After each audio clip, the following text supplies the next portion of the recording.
Muchachos, nuevamente muy buenos días para las personas que se acaban de conectar y nuevamente un feliz año para todos. Retomamos entonces así nuestro semestre. Bueno, muchachos, algunas observaciones generales. Ya tengo calificado el parcial completamente, solo que pues ustedes saben que tengo que subir pregunta por pregunta en el Classroom. Yo creería ya que en este par de días ya envío las retroalimentaciones. Comentarios generales. Muchachos, no sé, pero se nota que hubo una copia masiva. Y bueno, yo no voy a hacer tengo las pruebas, pero digamos, pues están, ahí está, o sea, es que escribieron exactamente los mismos horrores, ni siquiera errores, horrores, o sea, hay cosas que no están ni siquiera justificadas y copiaron exactamente lo mismo, entonces las pruebas están ahí. Entonces, muchachos, no me voy a desgastar con hacer abrir el proceso disciplinario al respecto. No me voy a desgastar con eso, ¿listos? Tampoco voy, pues ahí con las pruebas que hay, yo podría haber colocado cero y haber anulado esas preguntas, incluso el parcial completo, ¿sí? Pero bueno, no me voy a desgastar con eso, cada uno verá en su conciencia qué fue lo que hicieron, ¿de acuerdo? Y de todas maneras, pues la copia no sirvió, porque de todas maneras lo hicieron mal, ¿de acuerdo? Entonces, muchachos, sí quiero hacer esa observación, ¿de acuerdo? Que intenté relajar varias cosas en el segundo parcial, pero veo que no se puede, ¿de acuerdo? No se puede, ¿de acuerdo? Porque se intentan hacer, intenta haber fraude y eso se notó, o sea, ustedes creen que uno no se da cuenta, pero es evidente, ¿de acuerdo?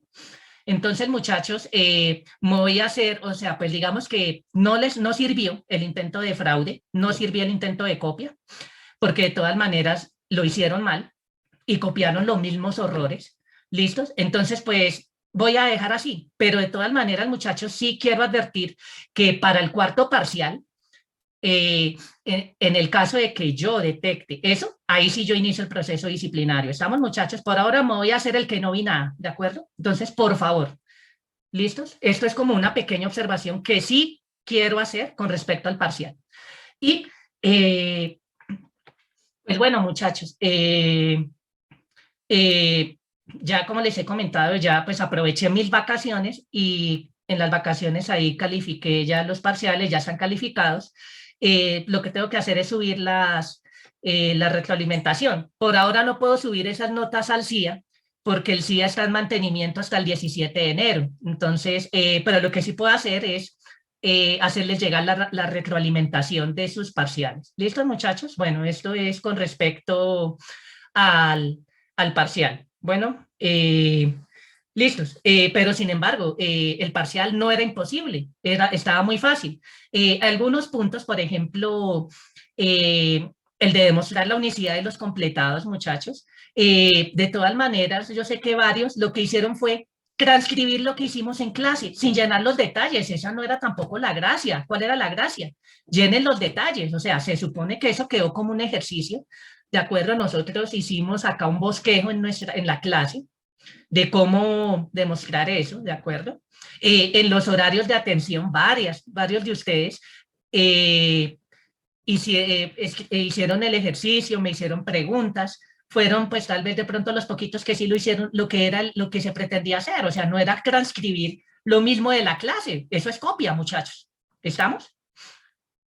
Obviamente ahí el objetivo era, pues llenen los detalles que no vimos en la clase, que tampoco eran tan complicados, ¿de acuerdo? Pues y lo repito, sí hubo personas que lo hicieron como era, ¿de acuerdo? Pero obviamente ahí eso es clarísimo. Si se pregunta algo visto en clase, en donde los detalles no los estudiamos en nuestra sesión, pues obviamente lo que ustedes tienen que hacer es llenar los detalles en su parcial. ¿Estamos, muchachos? Y yo vi que casi nadie lo hizo. Entonces, obviamente ya imaginarán entonces cuál es la calificación de ese punto, ¿de acuerdo? Muy bien. Y lo mismo aplica si llego a volver a preguntar algo parecido en el último parcial, en el tercer parcial, Pues muchachos, en el último parcial, si llega a haber preguntas similares, pues es evidente, es obvio que lo que ustedes tienen que hacer es llenar los detalles que no vimos en clase, no es copiar lo mismo de la clase, sino eso no tiene gracia. ¿Es claro, muchachos? Muy bien. Bueno, estas son observaciones generales con respecto al parcial. ¿Listos? Bueno, listos, muchachos. Entonces, bueno, por un lado, me quiero disculpar por la demora en enviar el video de nuestra última clase, que fue el jueves 9 de diciembre.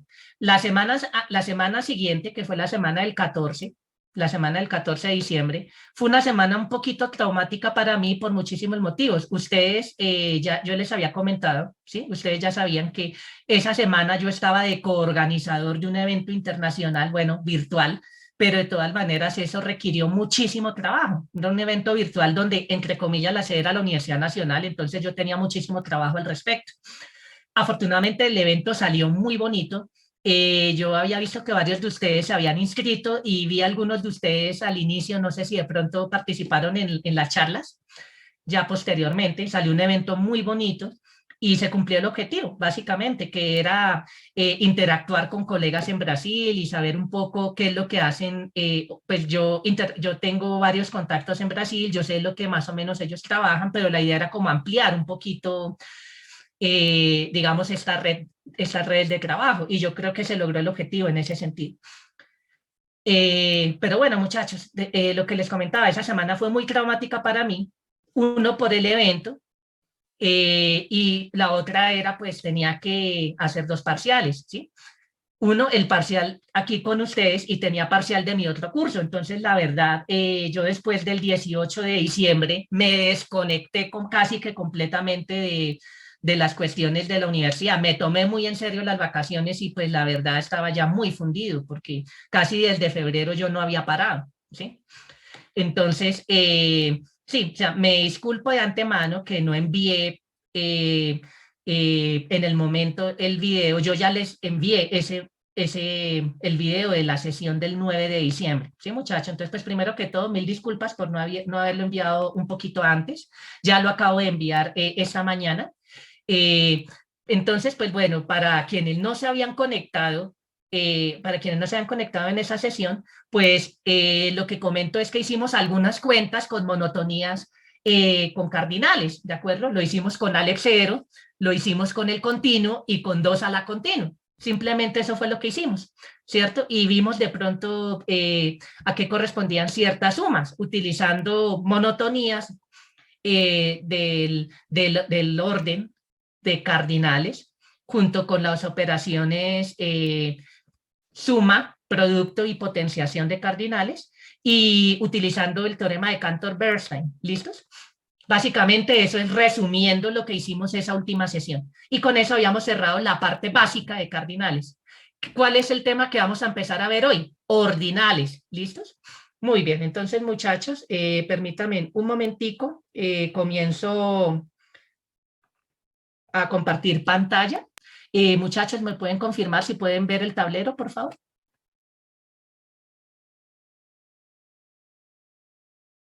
Sí, señor. Listos, perfecto. Listos, muchachos. Entonces, hoy vamos entonces a a comenzar el tema de ordinales. ¿Listos? Muy bien. Entonces, ¿cuál es el objetivo? Fíjense un pequeño detalle. Nosotros hicimos una teoría general sobre cardinales, pero todavía queda sin responder la pregunta grande: ¿cómo asignar de manera canónica a cada conjunto ese algo que vamos a llamar cardinal? Ahorita eso fue un supuesto, ¿sí? Como, si capa es un cardinal, entonces, si A es un conjunto, entonces asignemos capa como su cardinal y juguemos con eso. Pero eso todavía está en el aire, ¿sí? La idea es completar la teoría para hacerlo eso sin problemas, para hacerlo bien, como tiene que ser. ¿Listo, muchachos? Muy bien. Ese es el objetivo de esta última parte del curso, digámoslo así. Entonces, para poder desarrollar eso, haciendo un poquito de spoiler, eh, el detalle es que nosotros vamos a poder asignar de manera canónica ese algo que se llama cardinal a un conjunto que esté bien ordenado, básicamente. Ese es el objetivo, ¿sí? O sea, digamos como, bueno, listo, entonces eso lo vamos a ver. Y realmente, el cardinal, bueno, si es finito, no hay problemas. Ya sabemos que el cardinal es el único natural al cual es equipotente. Ahí no hay problemas. Lo mismo si mi conjunto es contable. El problema radica es cuando tenemos conjuntos no contables, que ahí sí todavía es donde tenemos que llenar ese hueco en nuestra teoría. ¿Listos, muchachos? Muy bien. Entonces, muchachos, eh, el detalle es que ahí, haciendo, pues adelantando un poquito la película acá, la historia, haciendo spoilers acá, eh, para un conjunto infinito, si está bien ordenado, le vamos a asociar como cardinal algo que vamos a llamar un Aleph. Vamos a ver cómo, dentro de la teoría de Zermelo-Fraenkel, cómo construimos los Alephs, por qué teóricamente hablando existen. Todo eso lo vamos a discutir, ¿vale? Y entonces, listos. Si mi conjunto es bien ordenado, perfecto. Bueno, y seguramente, si ustedes leyeron las notas del profesor Rodrigo de Castro, una de las equivalencias, eso lo podemos discutir acá en algún momento, una de las equivalencias del axioma de elección es que todo conjunto se puede bien ordenar. Eso lo vamos a tocar en algún momentico, ¿sí? Pero entonces, ¿eso qué quiere decir? Que bajo axioma de elección, listos, lo podemos hacer sin problemas. A cada conjunto le podemos asignar como cardinal un Aleph cuando completemos la teoría. ¿Listos? Eso es como contando hacia dónde vamos. ¿Sí? Esto, ¿por qué introducimos esto? Esto no es gratis, ¿de acuerdo? ¿Listos? Los ordinales tienen que ver mucho en la definición de los Alephs, como vamos a ver más adelante. ¿Listos? Entonces ahí ya quedaría resuelto el problema. Cantor erróneamente había creído demostrar que todo conjunto se podía bien ordenar solamente usando los axiomas de Zermelo-Fraenkel. Los mismos Zermelo y Fraenkel se dieron cuenta que realmente eso era un axioma nuevo, que es el axioma de elección realmente, ¿sí? Lo que está en el fondo. Entonces, bueno, pues eso es como pegándolo con la teoría que ya hemos visto. Entonces, bajo axioma de elección, listo, lo podemos hacer sin problemas y perfecto. Entonces, digamos que eso es como haciendo un pequeño mapa hacia lo que tenemos que ver. ¿Listos? Muy bien. Entonces, primero que todo, eh, pues vamos a introducir una teoría general sobre ordinales. ¿Listos? Muy bien. La idea de los ordinales va a ser la siguiente. Entonces, pues devolvámonos un poco cuando estábamos estudiando los números naturales. Entonces, ¿cuáles eran los objetivos para introducir los números naturales? ¿Para qué los usamos? Pensemos incluso como un pelado de primero y primaria. ¿Para qué introdujimos los números naturales? ¿Para qué nos sirven, muchachos? Incluso en la vida diaria, ¿para qué los usamos? Muy bien, Nicolás, para contar, escribió en el chat, ¿cierto? Entonces, cuando estamos contando, hablamos es del concepto de cardinal. Pero también los usamos también para qué, muchachos. Además de contar, ¿para qué nos sirven los números naturales? Para ordenar, muy bien, Sergio.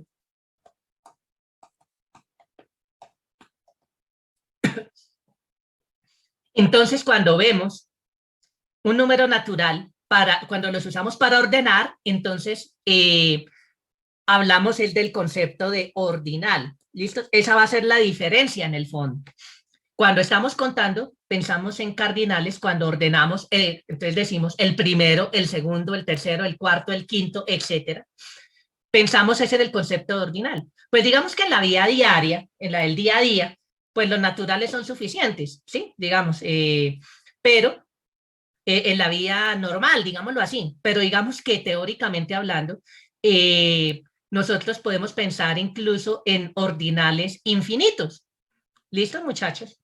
Entonces, la idea es, por lo menos, pues ya lo que hemos visto con los números naturales, pensando en ordenar, llevar esto más allá del conjunto de los números naturales. ¿Listos? Listo. Entonces, pues aquí esta partecita todavía es muy informal, esto que van a ver en este tablero. Bueno, muchachos, haciendo como un pequeño paréntesis, un consejo que yo les doy acá es que a la vez que tenemos el tablero aquí y que yo voy hablando y que voy escribiendo, vayan escribiendo en sus tableros esto, ¿sí, muchachos? Más allá, a pesar del Omicron, de la variante Omicron, ya incluso llegó ahí un mensaje de la rectoría que es, dan por hecho que en marzo comenzamos el primer semestre del 2022 presencial completamente, ¿sí? A no ser que algo extraordinario ocurra, ¿sí? Pero es casi un hecho que nos van a mandar a las patadas ya para el primer semestre del 2022. Entonces, muchachos, en clases presenciales, eh, pues en un tablero físico el profesor escribió, borró y se fue. Aquí pues nos podemos devolver un poquito, etcétera, podemos esperar, aquí pues el tablero, a no ser que pase un accidente, pues no, o sea, uno puede seguir escribiendo y se conserva lo que estamos escribiendo, ¿sí, muchachos? Y además está el video, ¿sí? Entonces, pues vuelvo y repito, mi consejo es no se atengan al video. Los que se puedan conectar de manera sincrónica, la idea es que cuando estén viendo acá el tablero, a la vez que voy escribiendo y a la vez de que yo voy hablando, vayan escribiendo en su cuaderno, muchachos, ¿sí? Eso también ayuda a crear la habilidad, la destreza de ir respondiendo las preguntas teóricas de una manera más eficiente y más rápida en una prueba, digamos, en un parcial o algo así. Si ustedes no hacen ese ejercicio, pues obviamente pues no van a adquirir esa destreza y ningún tiempo les va a alcanzar, muchachos. Entonces, mi consejo es vayan escribiendo y eso también hace que la clase sea un poquito más dinámica, que podamos avanzar un poquito más rápido, ¿sí, muchachos? ¿Listos? Muy bien. Entonces, a la vez que estoy hablando y estoy escribiendo en el tablero, vayan escribiendo en su cuaderno, por favor. ¿Listos? Muy bien. Listos. Volviendo entonces aquí a nuestro asunto, la idea es llevar esta idea de usar los números naturales para ordenar más allá de los números naturales. ¿Listos? Entonces, omega va a ser el primer, entre comillas, número, infinito, el primero, más allá de todo número natural, que lo usamos para ordenar. ¿Listos?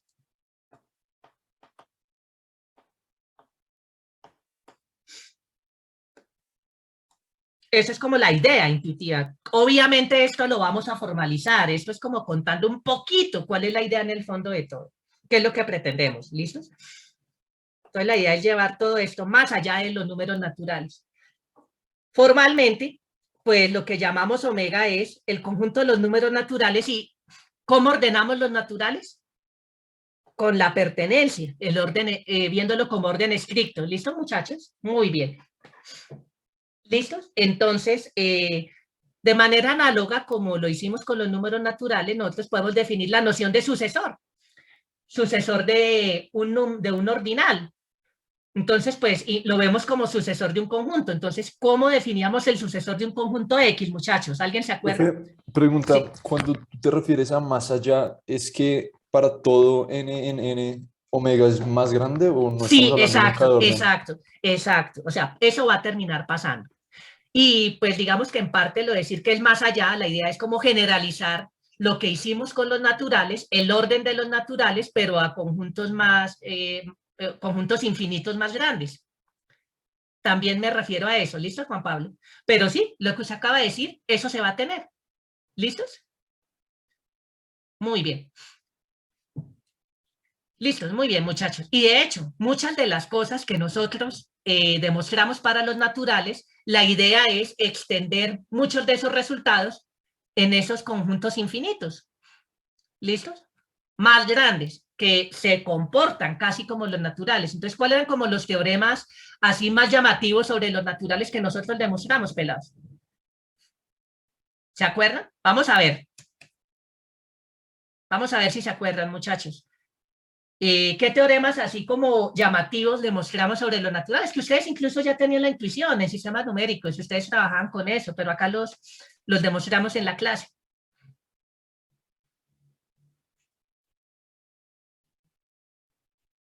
Había un teorema bastante central. ¿Alguien me puede decir de cuál teorema podríamos estar hablando? Fue importante para introducir la aritmética en los naturales. Listo, yo creo que ya hablé demasiado. ¿Cuál es ese teorema central ahí? Que lo que nos permitió definir suma, producto, potenciación de naturales, y Definiciones etcétera. recursivas. Definiciones recursivas, muy bien. La idea es que aquí el teorema de definiciones recursivas sobre los naturales se va a poder extender a este tipo de conjuntos también. Lo podemos extender a ordinales. Entonces esto pues va a tener un nombre bastante peculiar, teorema de definiciones recursivas transfinitas, pero vamos a tener algo parecido. Eso me va a permitir definir una suma de ordinales, un producto de ordinales, una potenciación de ordinales, como extendiendo todo el trabajo que ya hicimos de los naturales. Entonces, en ese sentido también me refiero a hacer todo esto más allá de los naturales, extendiendo lo que ya habíamos hecho. ¿Listos, muchachos? Muy bien, listos. Entonces, vamos a tener ese tipo de teoremas, pues las demostraciones no van a ser copy-paste. Sí van a ser análogas, van a ser algo parecidas, pero va a tener ligeras diferencias, ¿vale? Pues digamos que me voy a centrar en las diferencias, y en las cosas iguales, pues eso queda como ejercicio, porque ahí sí sería como más o menos imitar la prueba que ya habíamos hecho. ¿Listos? Muy bien. Perfecto. Entonces, lo que vamos a llamar omega es tomar al conjunto de los naturales con su orden. ¿Qué propiedad tiene el orden de los naturales? Una propiedad bastante curiosa, bastante interesante. ¿Qué propiedades tienen ese orden, muchachos?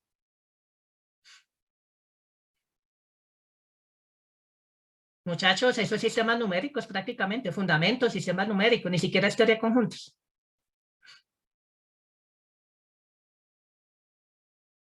¿Qué propiedad bastante llamativa tiene el orden de los naturales, el orden usual, pelados? Muy bien, Oscar. Es un buen orden. Muy bien, Valeria, perfecto, que lo acaban de escribir en el chat. Es un buen orden.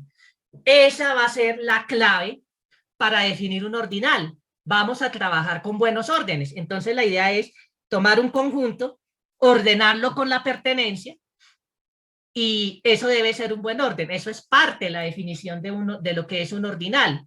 Pero ojo, la idea es cómo extender eso. ¿Listos? Muy bien. Perfecto. Entonces, ojo, guardemos eso en un cajoncito. ¿Listos? Esta propiedad. Estamos hablando de buenos órdenes, y pues acá pues el orden es la pertenencia, el orden estricto. Muy bien. Listo. Entonces, acá la pregunta que no me han contestado: ¿cómo se define el sucesor de un conjunto? Sucesor de un conjunto X. ¿Sí se acuerdan o no, muchachos? Eso lo vimos cuando estábamos definiendo los números naturales. ¿Qué es el sucesor de cualquier conjunto? ¿Cómo se definía? Muy bien, Juan José. X unido el singleton X. ¿Listos? Muy bien. ¿Listos? Entonces, pues esto lo podemos usar para cualquier conjunto. Entonces también aplica para omega, porque omega es un conjunto. Pensémoslo como en los naturales, ¿no? Entonces, ¿qué sería el sucesor de omega? Sería los naturales unido singleton omega. Entonces, fíjense un pequeño detalle. Omega, como tal, es un elemento de omega más. Es un elemento, ¿sí o no? Entonces, fíjense que ese elemento omega va a ser más chiquito que omega más, si pensamos la pertenencia como orden. ¿Sí es claro? ¿Listos? Perfecto. Y básicamente, ¿esto qué es? Omega más. Intuitivamente hablando, lo voy a colocar así entre comillas. Es tomar todos los números naturales y por último le agrego omega como elemento. Fíjense un pequeño detalle. Este conjunto va a ser un buen orden también con la pertenencia. Va a ser un orden. ¿Listo? Va a ser un conjunto ordenado, total. ¿Listo? Es un orden total. Pero adicionalmente, ¿qué diferencia va a haber entre este omega más con omega? Que omega más va a tener ¿qué tipo de elemento extremal, muchachos?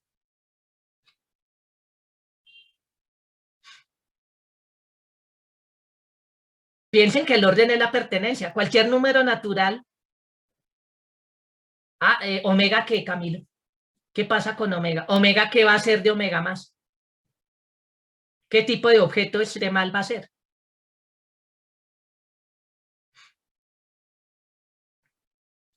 Muchachos. Infinito. Maximal.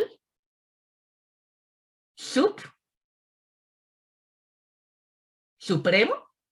Máximo, muy bien, Pablo, va a ser más que todo eso, o sea, pues maximal es más que un maximal, sí, va a ser un maximal, pero no es un maximal, es el máximo, peor aún, ¿sí?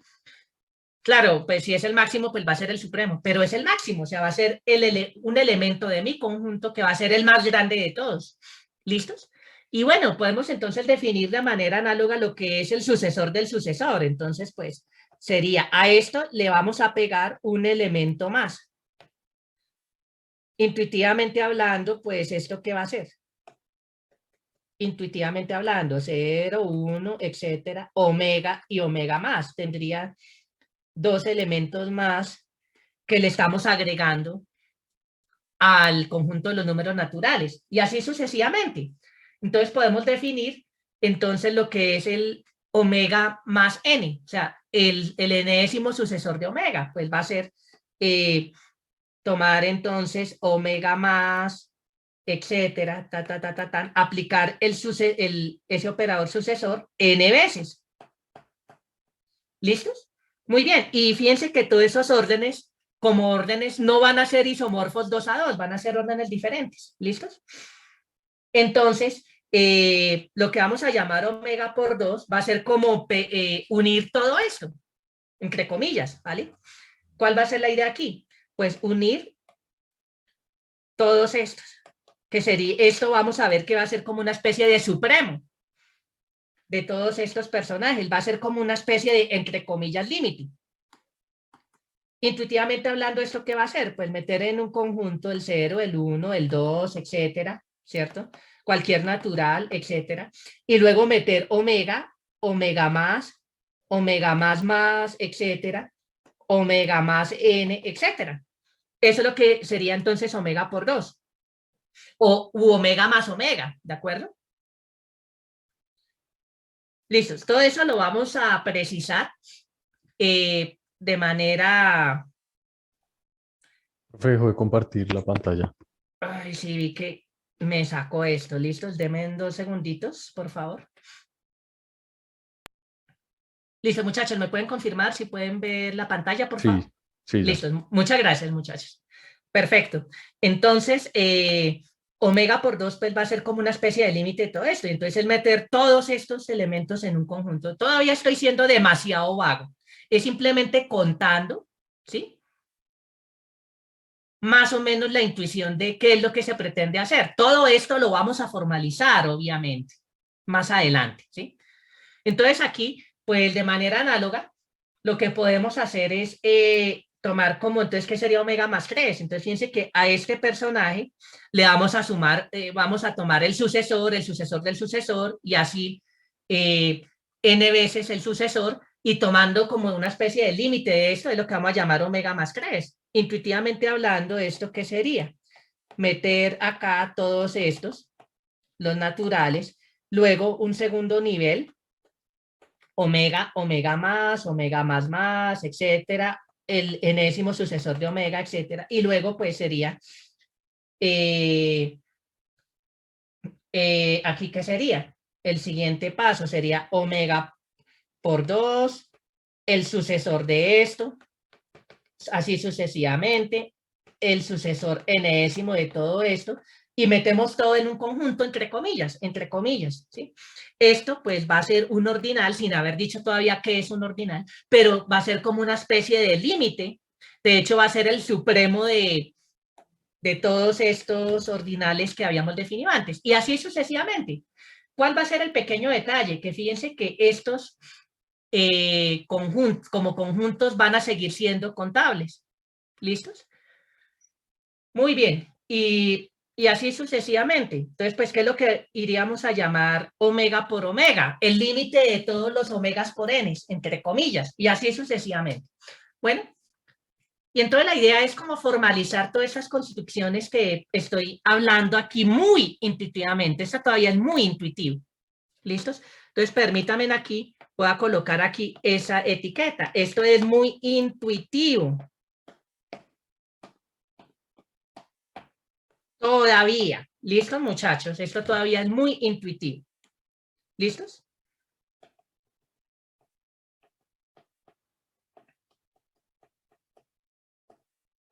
Muy bien. ¿Listos? ¿Hay alguna pregunta, alguna duda hasta acá? Así entre comillas, más o menos como qué es lo que se pretende hacer. Muy bien, muchachos. ¿Puedo cambiar de tablero?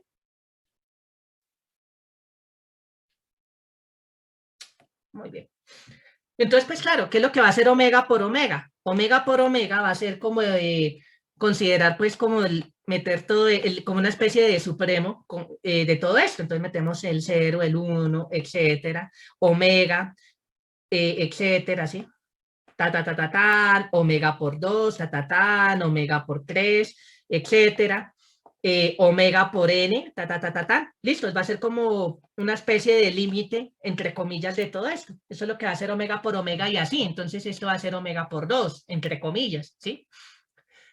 Omega por 2, entonces podemos hablar de omega por 3, omega por 4, perdón, omega a la 2, omega a la 3, omega a la 4, omega a la n. ¿Y cuál va a ser el detalle?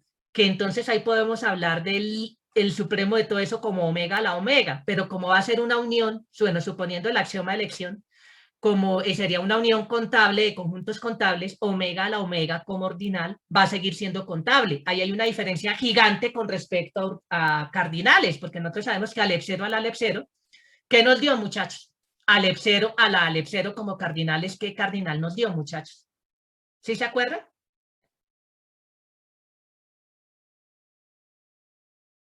Aleph 1. No, Aleph 1 no. No estamos suponiendo hipótesis del continuo. El que me vuelva a decir Aleph 1 tiene 0, muchachos. ¿Cuánto da Aleph 0 al Aleph 0? Nosotros hicimos la cuenta, muchachos. ¿Aleph 0? No, Aleph 0 al Aleph 0 no es Aleph 0, Pablo. ¿O 2 a la Aleph 0? No me ¿Cuál de acuerdo. los dos? No se acuerdan, por favor. Yo sabía que eso iba a pasar. Y realmente ese es el problema cuando los semestres quedan truncados. Y yo sé, o sea, pues yo también fui estudiante, yo sé que eso no es fácil también, y tuvimos un receso de 3 semanas, las vacaciones colectivas, o sea. Y yo sé que estoy casi seguro que ustedes no tocaron un cuaderno en estas 3 semanas. Y pues eso es problema, ¿sí? Pues muchachos, yo por eso, o sea, yo había dicho que estaba pensando en pedir una entrega para hoy, que la iba a colocar la semana pasada, pero me terminé arrepintiendo porque yo sé que tampoco lo iban a hacer, ¿sí? Entonces, pues no me desgasto, ya como que cada uno verá, ¿listo? Ya ustedes son personas grandes, se supone que son responsables, ya digamos que pues yo les digo, bueno, les sugiero, ¿sí? Les aconsejo, miren muchachos, en la primera semana de enero, ya que hayan pasado fiestas, yo les sugeriría que vuelvan a retomar lo que habíamos visto, pues para que al empezar hoy clases no pase lo que está pasando, muchachos, ¿sí? Ya, ¿no lo hicieron? Bueno, muchachos, pues sí, no, entre comillas no pasa nada, pero sí pasa, porque pues realmente eso va a afectar muchísimo el desarrollo del curso. Muchachos, yo tengo que seguir con el tema, ¿listos? Entonces, pues, pelados, ya no, si no lo hicieron, pues ni modo. Pues intenten ir agarrando ritmo lo más rápido que puedan, muchachos. Y yo sé, eso es a lo que nos arriesgamos cuando el semestre queda así cortado, ¿de acuerdo? Ese es el problema gigante cuando pasan este tipo de situaciones. Crucemos dedos de que no ocurra esto con el primer semestre del 2022, ¿sí? Crucemos un poquito de dedos de que no ocurra una cosa así, pues en el sentido de que pues que tenemos que ser, o sea, las personas que estamos en la academia sabemos que lo peor que podemos hacer es no seguir con las actividades académicas. Eso no quiere decir que uno no pueda seguir con otro tipo de actividades, ¿de acuerdo? Eso no quiere decir, las dos cosas no son incompatibles, ¿de acuerdo? Las dos cosas no son para nada incompatibles. Y los que pierden, los que perdemos es nosotros y paramos completamente con nuestras actividades académicas, ¿de acuerdo? Y ahorita pues ya se están viendo un poco las consecuencias de esto, ¿no? Entonces, muchachos, tratemos de que esto sea lo menos traumático posible, ¿vale? Listo, muy bien. Entonces, ahora sí, vamos a la definición entonces de ordinal. Primero que todo, pues definamos qué es un buen orden. Esta es definición que ustedes vieron en Fundamentos de Matemáticos. ¿Qué es un buen orden? Pues es un orden donde, ¿qué? Pues primero es un conjunto parcialmente ordenado, ¿cierto? Y primero que todo, pues, ¿cuál es la parte realmente importante en un buen orden? Que todo su conjunto no vacío Todo tiene subconjunto no vacío W tiene que, Nicolás, muy bien. un- Un mínimo, listo, muy bien. Mínimo, pero en el orden que estamos considerando aquí. Listo, muy bien. Eso es un buen orden. Ejemplos, pues el ejemplo natural, el que podemos dar por ahora, pues es omega. Y adicionalmente, pues también todo subconjunto de un buen orden con el orden heredado también es un buen orden. Entonces, fíjense que omega es un buen orden y cualquier natural con la pertenencia también va a ser, cualquier número natural con la pertenencia va a ser también un buen orden. ¿Listos? Muy bien, perfecto. Una pequeña observación que tenemos aquí es que todo buen orden es también un orden total. Eso es una de las cosas que uno ve en fundamentos, ¿no? Entonces, bueno, aquí pues ejercicio. Si no lo hicieron en fundamentos o no se acuerdan, pues hagan este pequeño ejercicio. Puedo hacer un quiz el jueves sobre esto, ¿vale? Alguna preguntita así suelta. Ok. Ahí como para que vayan empezando a tomar ritmo, ¿ok? Muy bien. Listos. Ahora pues definamos qué es un segmento inicial. ¿Listos? Entonces tomemos L, un orden total. Caso particular, si hablamos de un buen orden, ¿sí? Entonces, en un orden total, decimos que ese subconjunto propio de L, permítanme, aquí resaltamos esto, subconjunto propio de L, decimos que es un segmento inicial si se cumple la siguiente propiedad. ¿Listos?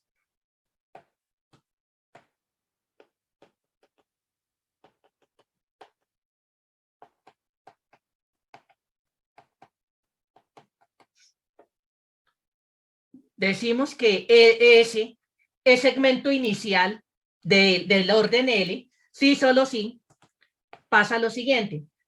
Si tenemos un elemento A de S y si hay alguien por debajo de ese elemento A, entonces X pertenece a mi conjunto S. Básicamente lo que me quiere decir es que S es cerrado hacia abajo.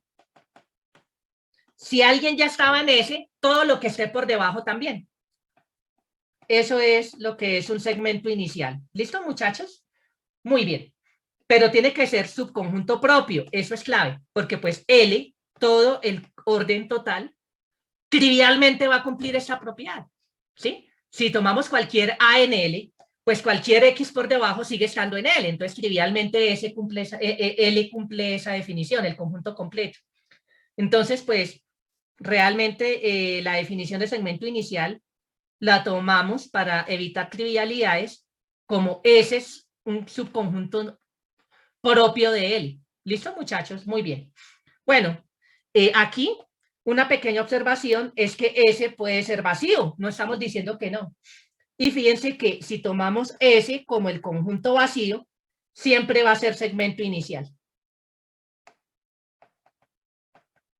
Esto queda como un pequeño ejercicio. Otro más a la lista de posible punto de quiz. ¿Listo, muchachos? Muy bien. Bueno, ¿hay alguna pregunta, alguna duda? ¿Claro hasta acá? ¿Vamos bien hasta ahí? Sí. Muy bien. Listo, muchachos. ¿Podemos cambiar de tablero?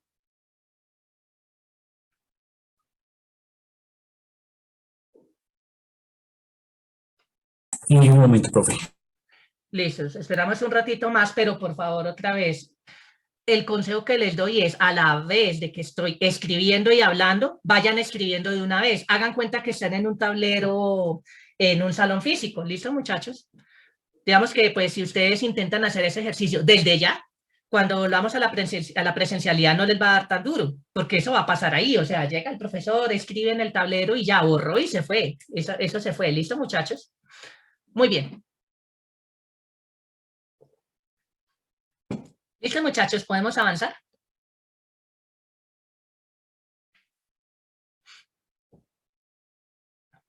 ¿Listos, Camilo? ¿Podemos seguir? Listo, profe. Listo, muy bien. Entonces, un primer lema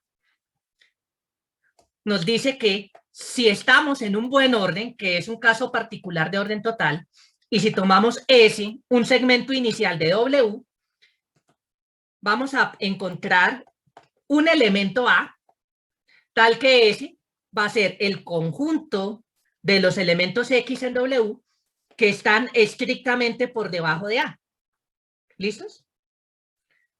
Entonces, básicamente esto, permítanme acá, voy a hacer un poquito de spoiler aquí. Esto es lo que vamos a llamar W de A. Es decir, todos los elementos que están por debajo estrictamente de A. Lo que nos quiere decir este lema, básicamente, es que todo segmento inicial va a tener esa forma. Va a ser los elementos que están por debajo de un elemento fijo. ¿Listos? Muy bien. Y pues bueno, uno puede demostrar que estos conjuntos van a ser segmentos iniciales, estos W de A, pero más aún, en un buen orden, todos los segmentos iniciales tienen esa forma. ¿Listos? Muy bien. Entonces, demostración de este hecho. Tomemos X como W menos S. Pues como S es un subconjunto propio de W, pues esta diferencia va a ser no vacío. ¿Listos? Esta diferencia es no vacía. Por lo menos hay alguien en W que no está en S. Como W es un buen orden, ¿qué podemos decir? Que X tiene qué tipo de elemento, muchachos. X tiene un qué.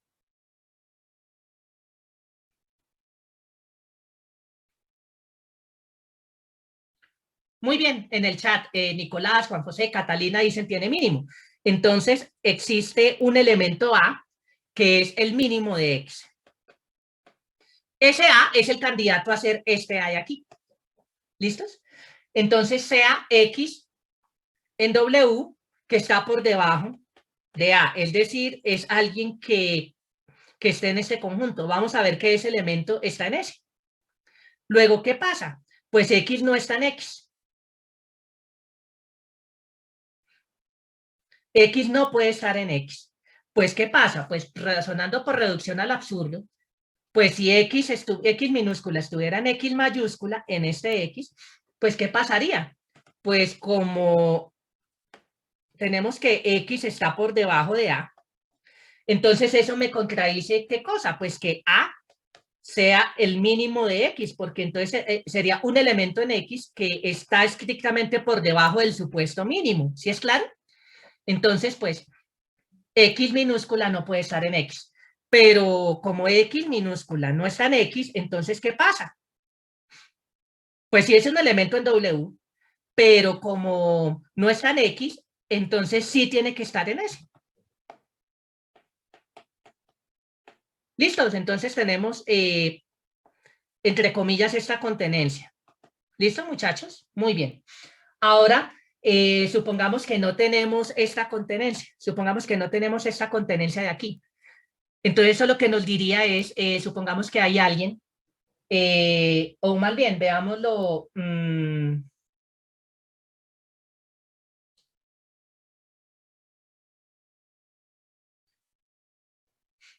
Más bien,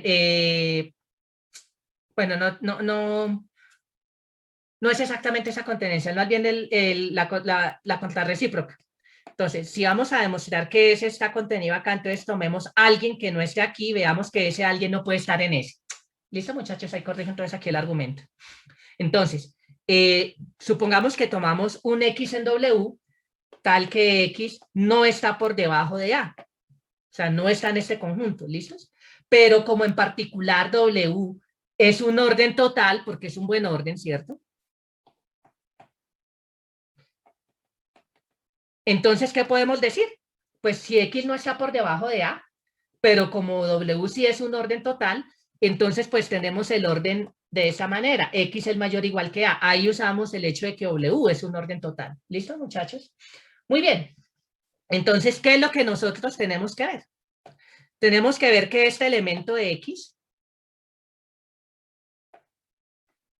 no está en S. De lo contrario, supongamos que sí, pues ¿qué pasa? Pues como nosotros tenemos que S es un segmento inicial, por hipótesis, ¿cierto? Como S es un segmento inicial, entonces nosotros ¿qué podemos decir?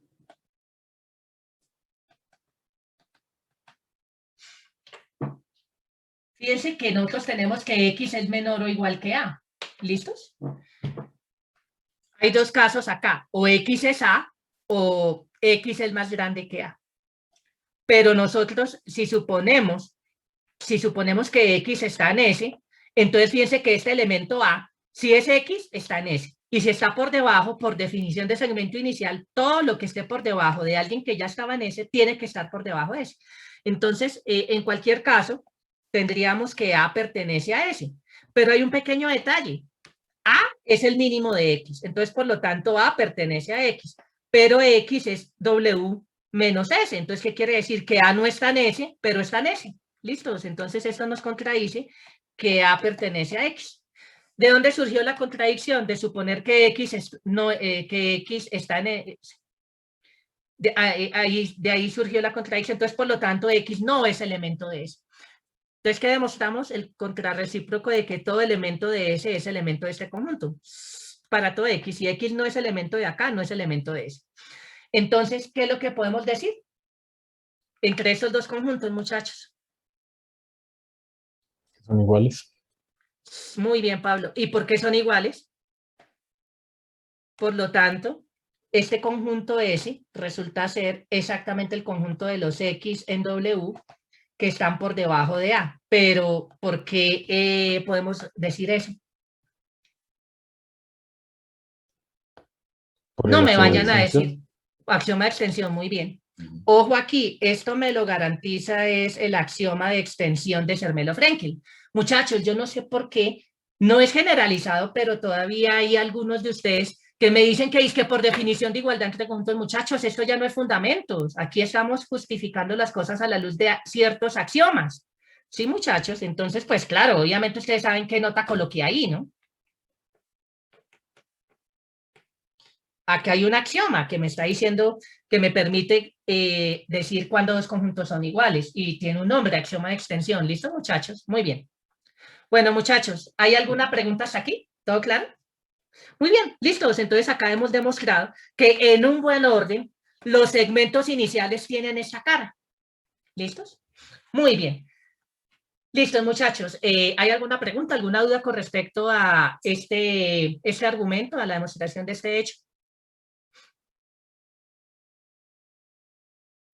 Ok, muchachos, ¿podemos cambiar de tablero?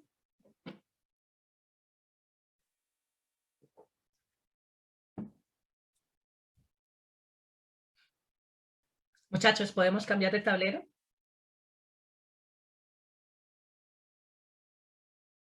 Por mi parte, sí, profe. Listo, muchachos. Muy bien. Entonces, notación, pues ya lo escribimos. Dados W, un buen orden, y... perdón. Dados W, un buen orden, y A, un elemento de W, pues lo que llamamos W de A, pues ya lo habíamos dicho, son todos los elementos X en W que están por debajo estrictamente de A. Eso es lo que es W de A. ¿Listos? Entonces, fíjense un pequeño detalle. Un par de observaciones. Si A resulta ser el mínimo de W, si W es no vacío, pues como es un buen orden, tiene mínimo. Entonces, pues, ¿qué es W de A? ¿Cuáles son los elementos X en W que están estrictamente por debajo del mínimo de A? ¿Hay tales elementos o no?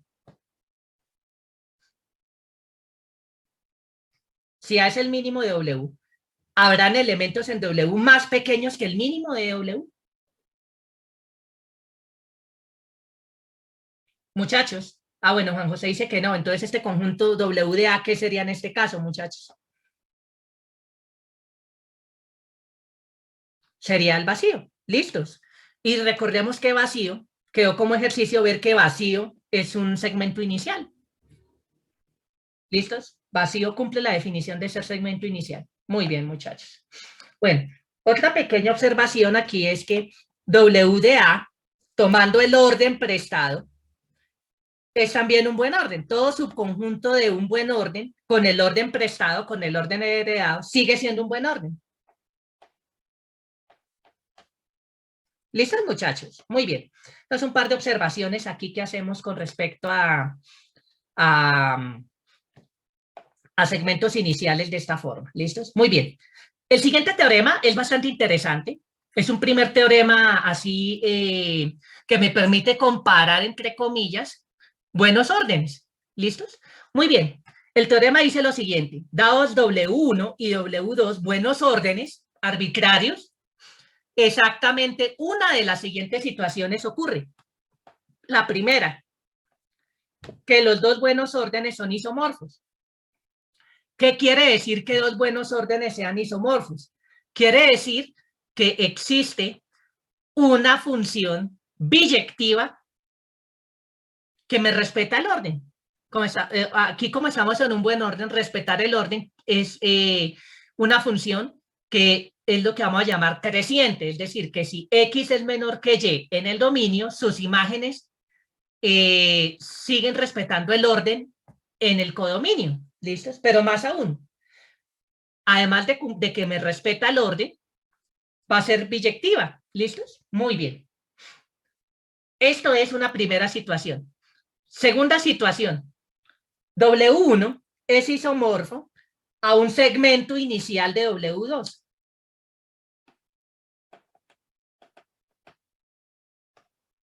Esto lo que nos quiere decir es que como entre comillas, si estuviéramos comparando buenos órdenes, W1 va a ser como un orden, entre comillas, más pequeño que W2, en cierto sentido. La tercera situación es que pase la situación contraria, que W2 es el que es isomorfo a un segmento inicial de W1. Es decir, que W2 es, entre comillas, un orden más pequeño que W1. Entonces lo que nos dice es que siempre va a pasar esto entre dos buenos órdenes arbitrarios, o esencialmente son el mismo orden, o uno está metido en el otro de alguna manera, y solo se tiene uno de esos casos. Y en cualquier caso, ese isomorfismo es único, o sea, lo que vamos a poder demostrar es que entre dos buenos órdenes solo va a haber un único isomorfismo, no pueden haber dos isomorfismos diferentes. Más aún. ¿Listos, muchachos? Bueno, entonces, copiemos entonces rápidamente el enunciado de este teorema, pues como para dar las definiciones pertinentes para empezar a demostrarlo. ¿Listos? Muy bien, muchachos, les voy a dar unos segunditos para que copien, por favor, el enunciado del teorema, ¿vale? Que ese teorema, pues, es interesante y es un primer teorema así como chévere que tiene que ver con buenos órdenes.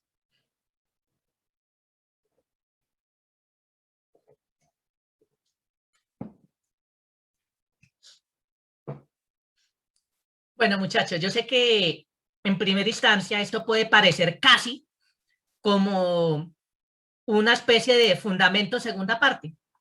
Sí, pero no, ¿sí? Digamos que pues esos argumentos, pues uno podría haber hecho ejercicios de ese tipo en fundamentos. O sea, eso no tiene que ver, entre comillas, casi como con conjuntos. Es una noción que tiene que ver con órdenes, ¿de acuerdo? Con órdenes parciales, un tema que uno ve en fundamentos, ¿listos? Perfecto, no pasa nada hasta ahí. Estamos demostrando algunos teoremas sobre buenos órdenes, perfecto. Pero pues digamos que realmente estos teoremas van a ser bastante útiles cuando estemos trabajando ordinales, que van a ser unos ejemplos especiales de buenos órdenes. Básicamente es esto, como crear una teoría general de buenos órdenes que vamos a aplicar cuando estemos trabajando ya caso particular de ordinales. ¿Listo, muchachos? Y el más, como vamos a ver más adelante, todo buen orden va a ser isomorfo a un unicoordinal.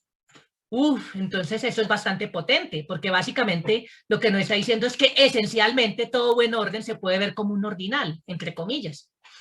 Esencialmente, módulo isomorfismo es lo que nos quiere decir esto. Como haciendo un poquito de spoiler hacia donde vamos también en esta teoría. Listo, muchachos, podemos avanzar de tablero.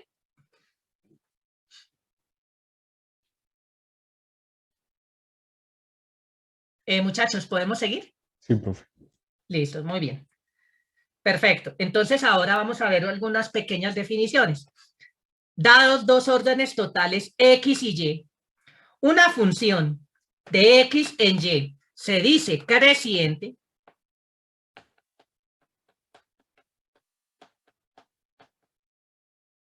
sí, solamente sí, para todo X y Y minúsculas en el dominio de esa función, si X es más pequeño que Y en el orden de X, entonces sus imágenes respetan el orden.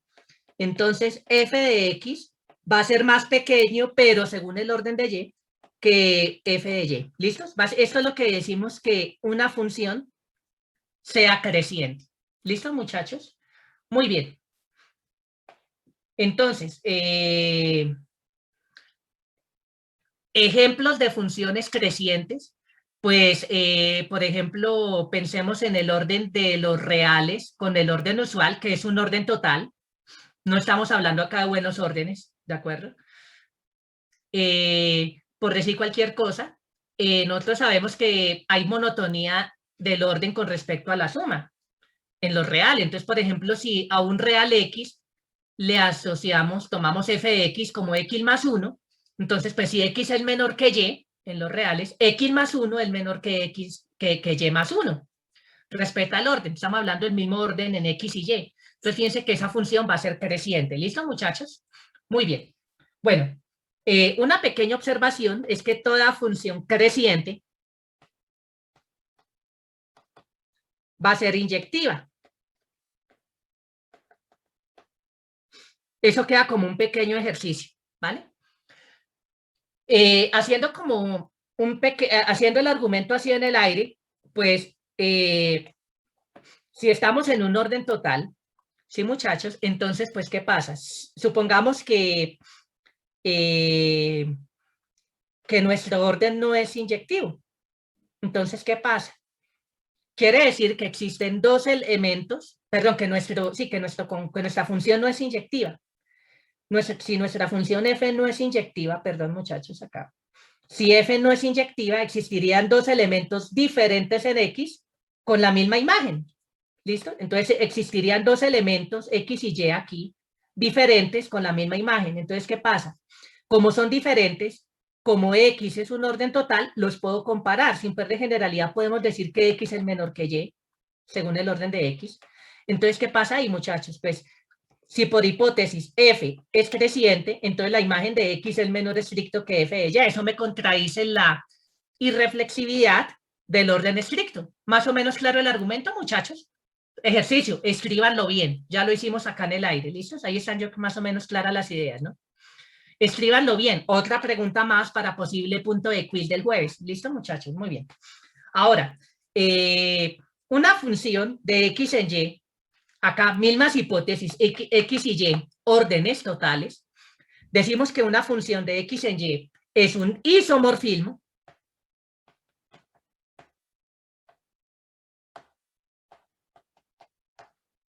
Sí, solamente sí cumple las siguientes condiciones. Uno, es creciente. ¿Listos? Como es creciente, es 1 a 1. Pero al hablar de isomorfismo, iso igual, morfismo, morfía, forma, entonces necesitamos que en esencia sean casi lo mismo. Entonces necesitamos que esta función sea biyectiva. Pues si una función creciente es inyectiva, ¿qué nos hace falta decir para que tengamos una función biyectiva, muchachos? ¿Qué propiedad nos hace falta? Mostrar que es sobreyectivo. Listo, muy bien.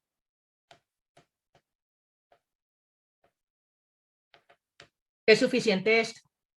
Demostrar que es creciente, que me va a implicar que es inyectiva automáticamente por la observación que hicimos hace un momento.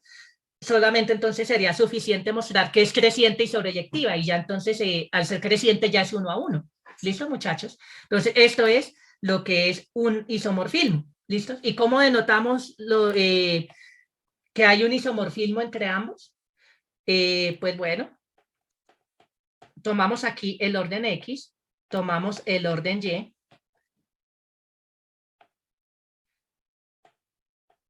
entonces acá el isomorfismo lo denotamos de esa manera. ¿Listos? Como con un igual así con dos moñitos. ¿De acuerdo? No es un igual exactamente. Muy bien. Listos. Bueno, si le queremos dar un nombre al isomorfismo, le colocamos acá el F. En general, si no nos interesa decir, hacer énfasis en el isomorfismo, pues simplemente escribimos así esto. Decimos que X es isomorfo a Y de esta manera. ¿Listo, muchachos? Muy bien. Entonces, veamos el siguiente lema que va a ser bastante útil en la demostración de nuestro teorema. Aquí volvemos a buenos órdenes. Tomamos W, un buen orden, y F, una función creciente de W en W. Entonces, lo que vamos a poder demostrar aquí es que si tomamos cualquier X en W, entonces la imagen de X, F de X siempre va a ser mayor o igual que X. Esto va a pasar en cualquier función creciente en buenos órdenes. ¿Listos? Muy bien. Entonces, razonemos por reducción al absurdo. Definamos X como el conjunto de los X en W, tal que F de X es más pequeño que X. Entonces, ¿qué pasa? Si razonamos por reducción al absurdo, querría decir que vamos a suponer que por lo menos hay un elemento X en W, tal que F de X no es mayor o igual que X. Como estamos en un buen orden, es un orden total, entonces vamos a tener que F de X es menor estricto que X. Entonces, si suponemos que el lema es falso, entonces tomando este X, ese X es un subconjunto de W que sería no vacío. ¿Es claro para todos, muchachos? Entonces, si suponemos el lema falso, este conjunto X va a ser no vacío. Como W es un buen orden, entonces X, ¿qué va a tener, muchachos? Un mínimo. Muy bien, Camilo. Entonces existiría A mínimo de X, mínimo en W. Aquí pues no hay más órdenes, pues es claro que estamos hablando del orden en W. ¿Listo, muchachos? Entonces, ¿qué pasa? Fíjense este pequeño detalle. Como A es el mínimo de X, pertenece a X, entonces cumple esta propiedad. Entonces, ¿qué pasaría? Pues entonces, por lo tanto, F de A es menor estricto que A. Como F es creciente, ¿cierto? Por hipótesis.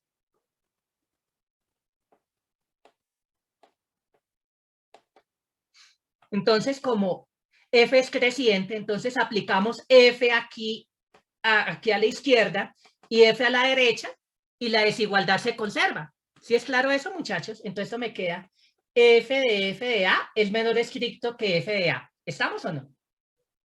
Entonces, ¿esto qué nos quiere decir? Que este pisco, tomando Y como F de A, ese elemento, pues, ¿qué pasa? Fíjense que tomando Y como F de A, F de Y es menor estricto que Y. Entonces cumple esa propiedad, entonces Y es un elemento que pertenece a X. Pero entonces, ¿qué es lo que acabamos de ver? Acabamos de ver que este elemento Y pertenece a X y es un elemento más chiquito que A. Entonces encontramos un elemento de X más pequeño que el supuesto mínimo. Esa es una contradicción.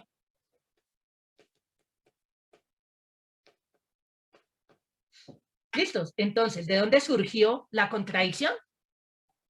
De suponer que este conjunto era no vacío. Entonces, este conjunto es vacío. Entonces, como no hay elementos que cumplen esto, entonces todos los elementos van a cumplir esa otra desigualdad, pues porque estamos en un buen orden, que es un orden total. Entonces, conclusión, en un buen orden, toda función creciente cumple la propiedad que todo elemento en el buen orden cumple la propiedad de que la imagen de X vía F está por encima del mismo X. ¿Listo, muchachos? Bueno, ¿hay alguna pregunta, alguna duda? ¿Todo claro hasta acá, pelados? ¿Vamos bien? ¿Hay alguna pregunta, alguna duda? ¿Todo claro? Listo, muchachos. ¿Podemos avanzar de tablero?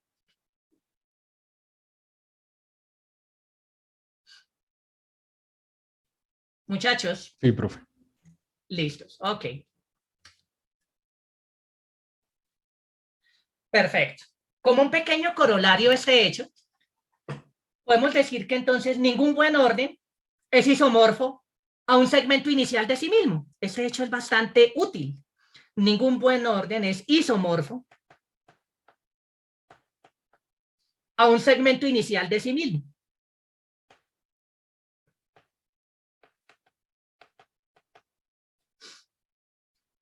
Eso es bastante interesante.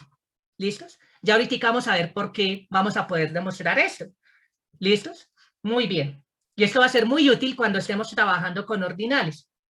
Por otro lado, podemos demostrar que cada buen orden solo tiene un único automorfismo.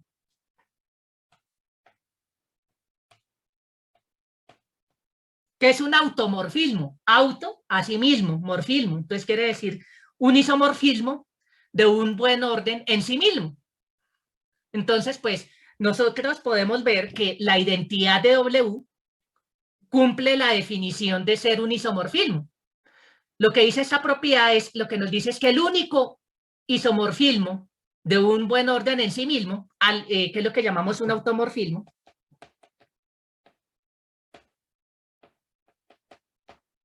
el único automorfismo que puede haber de un buen orden en sí mismo es la identidad. ¿Listos? Muy bien.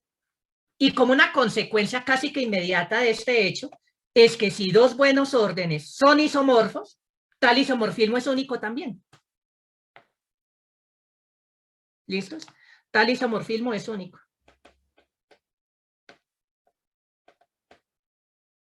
¿Listos?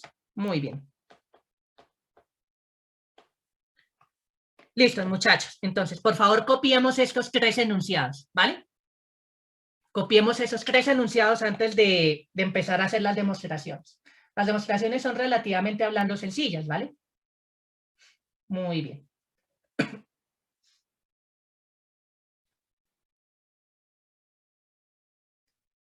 Y son, como lo estoy comentando, son teoremas generales sobre buenos órdenes, que realmente van a ser bastante útiles cuando estemos desarrollando nuestra teoría sobre los ordinales. ¿Listos, muchachos?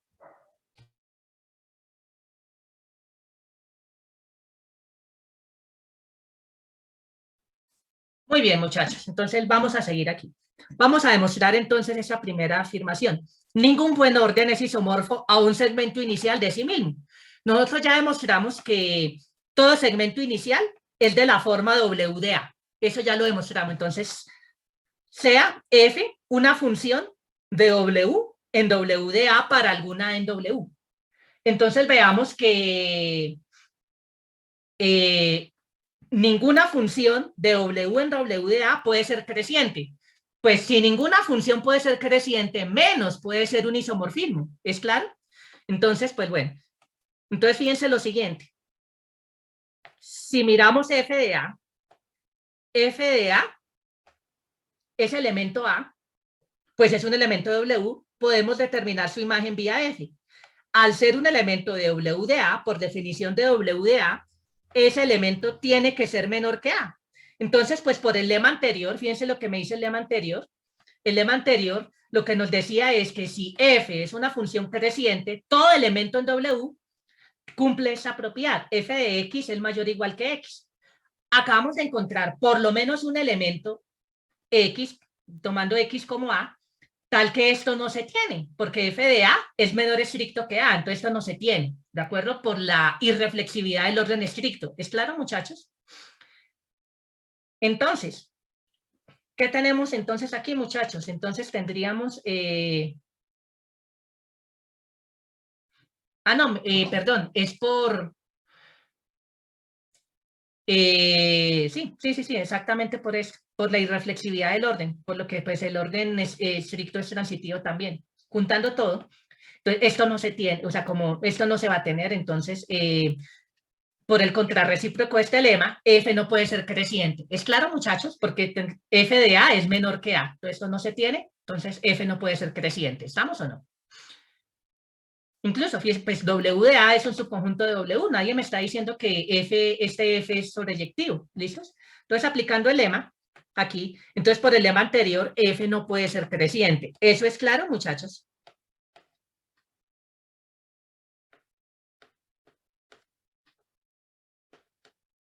F no es creciente. Entonces, pues en particular, tampoco es isomorfismo. Porque para ser isomorfismo tiene que ser creciente en particular. ¿Listos? Muy bien, ¿hay alguna pregunta con respecto a este argumento? ¿Es claro, muchachos? ¿Hay alguna pregunta, alguna duda? ¿Todo claro hasta acá?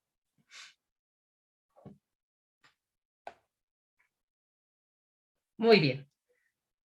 Listos. Entonces, vamos a demostrar entonces la segunda propiedad. Vamos a demostrar entonces que todo buen orden, o sea, pues la identidad de W es un isomorfismo de W en el mismo, que es lo que llamamos un automorfismo. Vamos a ver que el único automorfismo que puede haber es exactamente la identidad. ¿Listos? Entonces, sea F un automorfismo de W en el mismo. Tomemos F, un automorfismo. Uno puede demostrar que tanto F, pues como F es biyectiva, la inversa también es, la inversa es función y también es biyectiva. Pues F, por definición de isomorfismo, es creciente. Uno puede demostrar que si F es biyectiva, si es un isomorfismo, la inversa también va a ser un isomorfismo. Entonces, pues en particular, pues bueno, uno puede demostrar que F a la menos 1 también es creciente. ¿Listos?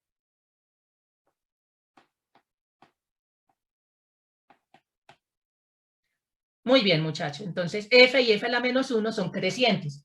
Por el lema anterior, entonces nosotros, ¿qué podemos ver? Que si tomamos X, cualquier elemento en W, entonces en primera instancia tenemos que X es menor o igual que F de X, y por otro lado, pues X es menor o igual que F a la menos 1 de X. Por lo tanto, pues, ¿qué pasa? Como F es creciente, entonces nosotros podemos aplicar F aquí a ambos lados de esta igualdad. Pues primero es función, en el caso de que sean iguales. Entonces, pues si X fuera igual a F a la menos 1 de X, apliquemos F a ambos lados y las imágenes coinciden. Eso es porque F es función. Pero si X es menor estricto que F a la menos 1 de X, pues aplicamos F a ambos lados y tendríamos que F de X es menor que X. ¿Sí es claro, muchachos? Muy bien. Entonces aquí aplicamos F, lo aplicamos a X. ¿Listo, muchachos? Esto va a ser menor o igual que F evaluado en F a la menos 1 de X. Aquí usamos la hipótesis de que F es creciente, ¿sí es claro? Y que F es función. Pero esto, pues F de F a la menos 1 de X, ¿a qué es igual, muchachos? Esto. A X. Listo, muy bien. Entonces, fíjense que por un lado, tenemos que X es menor o igual que F de X. Por otro lado, F de X es menor o igual que X. Entonces, ¿qué podemos concluir, muchachos? Pues X es menor o igual que F de X. Y F de X es menor o igual que X. Pues resulta que el orden menor o igual, ¿qué propiedad cumple?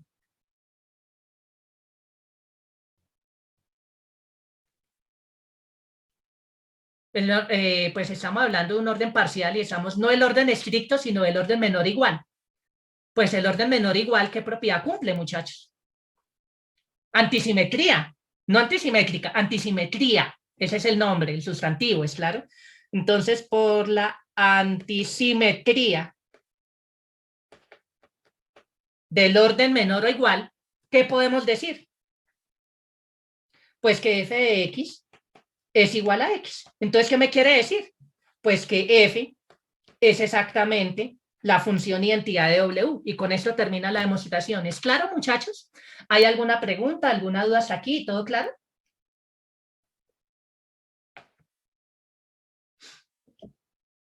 ¿Claro hasta aquí, muchachos? ¿Alguna pregunta, alguna duda sobre ese argumento? Entonces, resumiendo, ya que demostramos, ningún buen orden es isomorfo a un segmento inicial de él mismo. Y el único automorfismo en un buen orden es la identidad. ¿Listos? Muy bien. ¿Listos? Muy bien, pelados. ¿Podemos cambiar de tablero?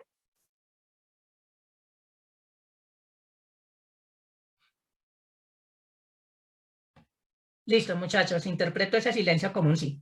Bueno, ahora pues demostremos la tercera propiedad. Ya es consecuencia casi que inmediata del segundo numeral aquí de este corolario. Si tenemos acá dos isomorfismos entre dos buenos órdenes, esos dos isomorfismos son iguales. Eso es lo que tenemos que demostrar. ¿Sí es claro, pelados? O sea, solo hay un único isomorfismo entre dos buenos órdenes, no pueden haber más. ¿Listos? Muy bien. Entonces, supongamos que F y G son isomorfismos. ¿Listos? Vamos a suponer que F y G son isomorfismos entre W1 y W2 buenos órdenes. ¿Listos? Entonces, composición de isomorfismos es isomorfismo, ejercicio. Entonces, pues bueno, si G es isomorfismo, la inversa también. Entonces, pues tomemos aquí F compuesto G a la menos 1. Esto va a ser una función de W2 en W2 y pues eso queda como un pequeño ejercicio, demostrar que la inversa de un isomorfismo es isomorfismo también y composición de isomorfismos también es isomorfismo, ejercicio. Entonces, de esta manera, esta compuesta va a ser un automorfismo de W2. ¿Listos?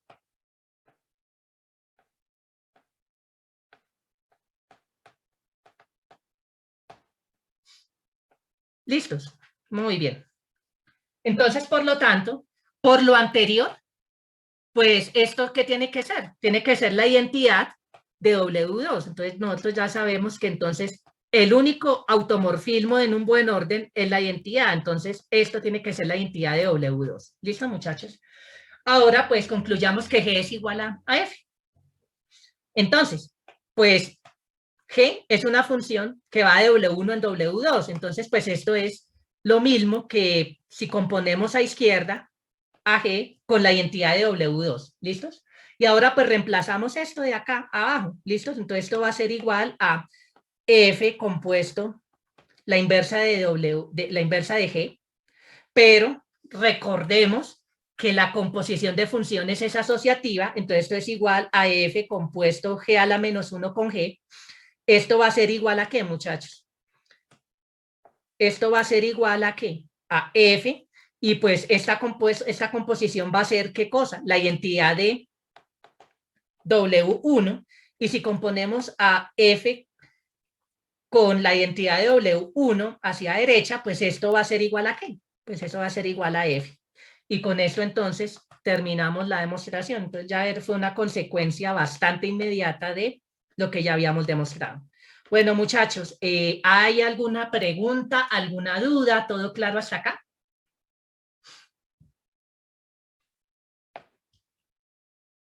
¿Vamos bien aquí, muchachos? Listos. Ahora sí, pues demostremos nuestro teorema. Entonces, pues, muchachos, ¿ya copiaron la demostración del tercer numeral para devolvernos un momentito?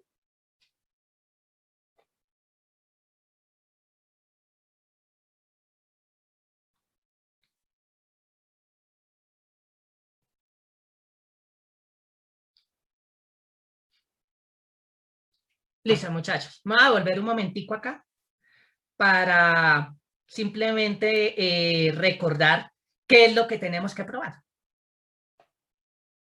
Uy, me pasé mucho. Aquí está. Este es el teorema que tenemos que demostrar. Entonces, dados W1 y W2, buenos órdenes, una y solo una de estas tres situaciones va a pasar, pero al menos pasa una y solo pasa una. Situación 1, estos dos buenos órdenes son isomorfos. Situación 2, el primer buen orden es isomorfo a un segmento inicial del segundo. Tercera situación, el segundo buen orden va a ser isomorfo a un segmento inicial del primero. Entonces, fíjense que eso es lo que tenemos que demostrar. O los dos buenos órdenes son isomorfos, o uno es isomorfo a un segmento inicial del otro. Y una de esas tres situaciones se va a dar y solo una. ¿Es claro para todos, muchachos? Bueno, la unicidad del isomorfismo, pues es consecuencia ya del tercer ítem del corolario que acabamos de demostrar. Entonces, digamos que eso ya es consecuencia inmediata de la teoría que acabamos de ver. ¿Listo, muchachos? Muy bien. Entonces, pues realmente en lo que nos tenemos que centrar, primero es que estas situaciones son disyuntas 2 a 2. Entonces, no podemos tener dos al tiempo. Y después tenemos que ver que al menos una de estas se tiene que dar. ¿Listo, muchachos? Eso es más o menos la estrategia de la demostración. ¿Listo, muchachos? Entonces, permítanme, entonces volvemos aquí a la parte del tablero donde vamos. Entonces vamos a demostrar ese teorema. Entonces, estos casos son disyuntos 2 a 2. Entonces, caso 1.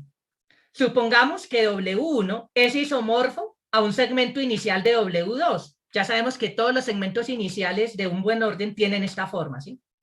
Entonces, supongamos que tenemos que W1 es isomorfo a un segmento inicial de W2 y que W2 es isomorfo a un segmento inicial de W1. Vamos a ver que esta situación no se puede dar. Entonces, ¿qué pasa? Fíjense que aquí lo que vamos a hacer es tomamos este isomorfismo y lo restringimos a este subconjunto. ¿Listos?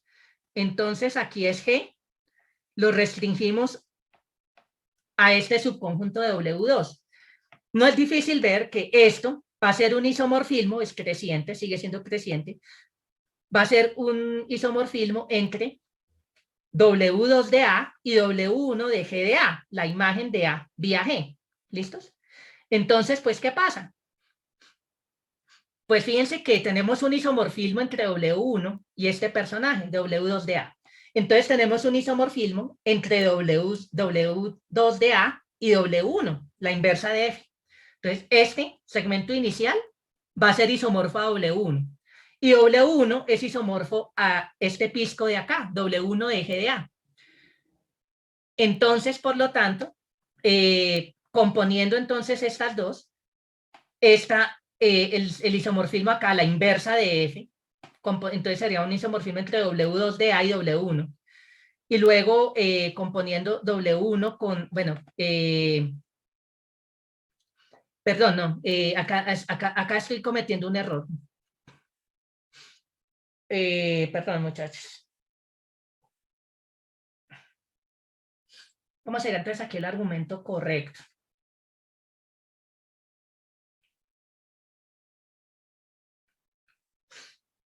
Tenemos W1. No, ya vi. No es con F, perdón, acá es con, no es con F a la -1, es con F directo, ¿sí? Es con F directo. Fíjense que acá F es un isomorfismo entre W1 y W2 de A. W2 de A es isomorfo a W1 de G de A. Entonces componemos F con esta restricción. Entonces, composición de isomorfismos es isomorfismo. Eso lo había quedado ya de ejercicio, ¿cierto, muchachos? Entonces, componiendo estos dos isomorfismos, ¿qué tenemos?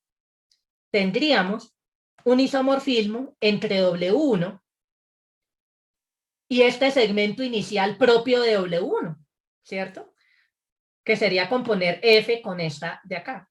Entonces tenemos este isomorfismo, pero resulta que esto me está contradiciendo un hecho que ya demostramos en buenos órdenes, de que ningún buen orden es isomorfo a un segmento inicial propio de él. Que esto fue precisamente la parte 1 del corolario que vimos antes. Ningún buen orden es isomorfo a un segmento inicial de sí mismo. Entonces, esto me contradice precisamente ese hecho, que un buen orden, ¿listos?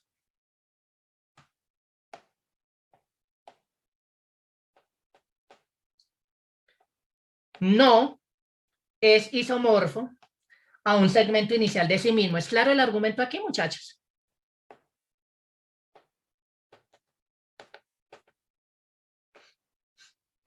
La parte 1 del corolario anterior. Muy bien, muchachos. Entonces aquí lo que me quiere decir es que, permítanme, me devuelvo acá al enunciado del teorema, que B y C no se pueden dar al tiempo. ¿Sí es claro? B y C no se dan al tiempo. Bueno, ese era el caso de pronto más complicado. Los demás son un poquito más sencillos. Ejercicio, ver que A y B no se dan al tiempo y que A y C tampoco. ¿Listos? Queda como un pequeño ejercicio, pero el argumento es más o menos parecido al que acabamos de ver. Muy bien. ¿Listos? ¿Hay alguna pregunta, alguna duda con respecto al menos al argumento del por qué esos casos, esos 3 casos son disyuntos 2 a 2? Muchas. ¿Es claro hasta ahí? Listos. Muy bien. En el caso de que ya tengamos alguno de esos isomorfismos, por esta propiedad 3, que nos dice que si tenemos un isomorfismo entre buenos órdenes, tal isomorfismo es único, esta unicidad ya me garantiza la unicidad que nos pide el teorema. ¿Listo? Entonces, aparte, pues es consecuencia de esta parte 3. ¿Listos? Muy bien, muchachos. Muy bien. ¿Podemos avanzar de tablero, pelados?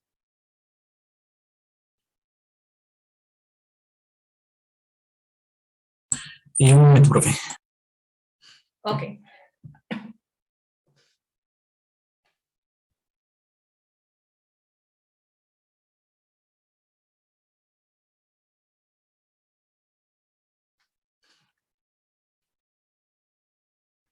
¿Listo?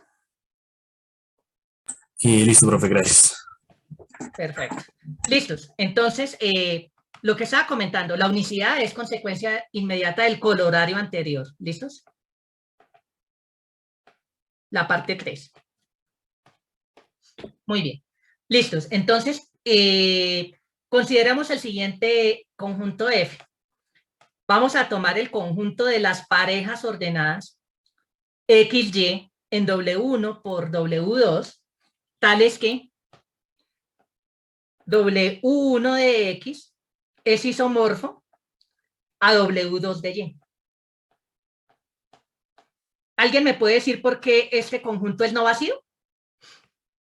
Recuerden, W1 y W2 son buenos órdenes. Entonces, como buenos órdenes, supongamos que son no vacíos, para no trivializar la cosa, ¿sí? Si fueran no vacíos, W1 y W2 tendrían ¿qué tipo de elemento?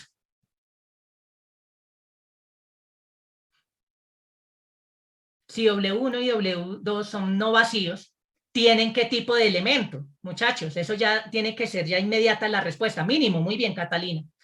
Entonces, W1 del mínimo de W1 y W2 de su mínimo, esos dos conjuntos ¿son qué? Son vacíos. Entonces, por lo tanto, pues vacío es isomorfo al vacío, como órdenes. La función ahí, pues el isomorfismo va a ser la función vacía. Entonces, ¿qué pasa ahí, pelados? Entonces resulta que por lo menos en F va a estar la pareja mínimo de W1, mínimo de W2. ¿Sí es claro, pelados? Muy bien, entonces por lo menos hay alguien ahí. Bueno, veamos que esta F es función. ¿Listos? No estoy diciendo que el dominio sea W1, no estoy diciendo eso, estoy diciendo que es función, es decir, cumple unicidad en las segundas coordenadas. Entonces supongamos que X y X y Y' pertenecen a F. Por reducción al absurdo, supongamos entonces que habrían dos piscos diferentes, ¿de acuerdo? O sea, como que Y está relacionado con dos elementos diferentes. Entonces, por un lado, fíjense un pequeño detalle. Por la definición de F, tenemos entonces que W1 de X es isomorfo a W2 de Y, y a su vez, esto va a ser también isomorfo a W2 de Y', donde Y es diferente de Y'. Pues sin pérdida de generalidad, pues como estamos en un buen orden, todo buen orden es un orden total. Sin pérdida de generalidad, supongamos que Y es menor estricto que Y'. ¿Vamos bien ahí, muchachos? Entonces, ¿qué pasa? No es difícil ver que W2 de Y es un subconjunto propio de W2 de Y'. Pero entonces, ¿qué pasa? Fíjense que este conjunto va a ser un subconjunto propio de este otro. Este de la derecha es un buen orden. No es difícil ver que este pisco de la izquierda es un segmento inicial del de la derecha.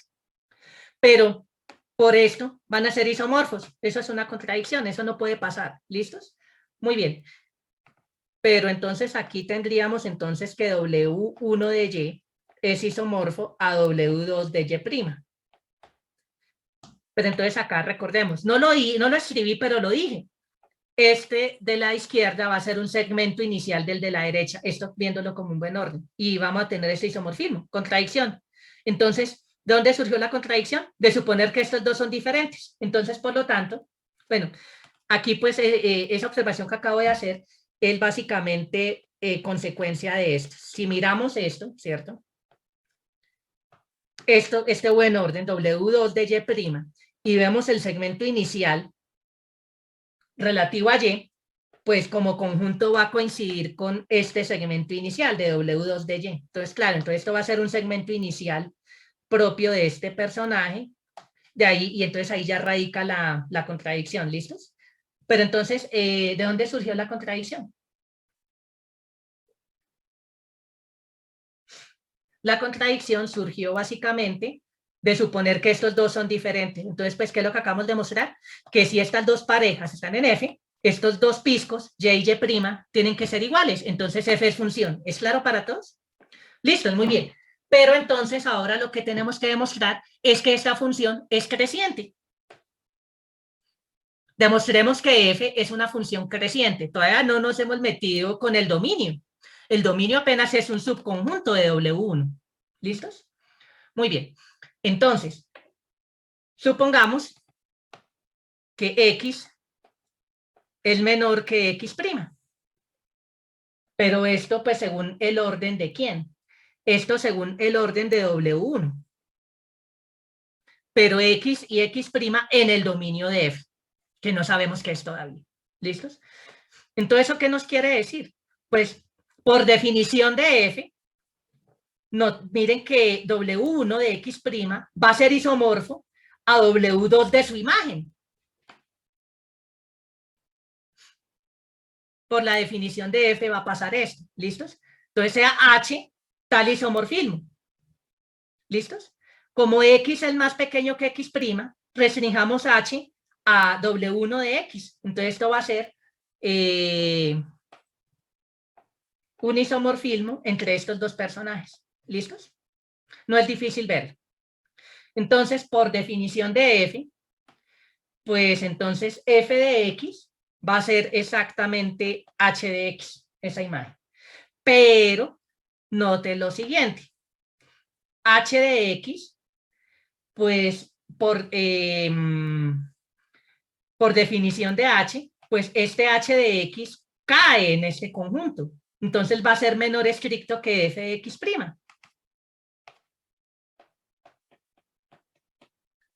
Entonces, lo que hemos demostrado es que F de X es menor estricto que F de X'. Por lo tanto, F es creciente. ¿Estamos? Muy bien. Así, de esta manera, lo que hemos demostrado es que F, al ser una función creciente, pues F va a ser un isomorfismo entre el dominio de F y su rango. Eso es lo que acabamos de demostrar. Esto, pues, el dominio de F, pues, es un subconjunto de W1 y el rango de F va a ser un subconjunto de W2. Y entonces aquí es donde comenzamos a jugar con los casos. ¿Listos? Muy bien, muchachos. ¿Hay alguna pregunta hasta aquí, antes de seguir?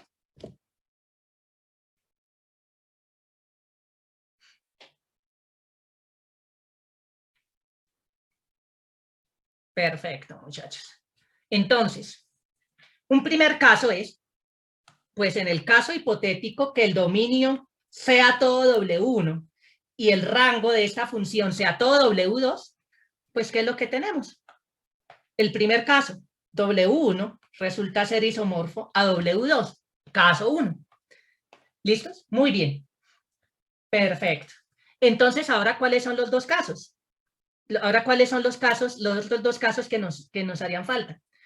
Pues, suponer que el dominio no es todo W1, o el segundo caso es que el rango de esta función no es todo W2. Ahí están los otros dos casos. ¿Listo, muchachos? ¿Es claro para todos? Muy bien. Listos. Muchachos, ya copiamos esta partecita del argumento para cambiar de tablero.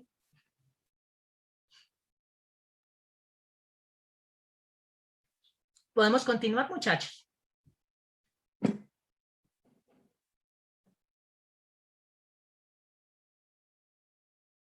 Ok, listos, muchachos. Entonces, espero unos segunditos y cambiamos de tablero. Muy bien. Listos. Entonces, vamos a cambiar de tablero. Listos. Entonces, ¿cuál es el siguiente caso? Que el dominio de esta función f no sea todo W1. Entonces, lo que vamos a ver es que ese dominio va a ser segmento inicial de W1.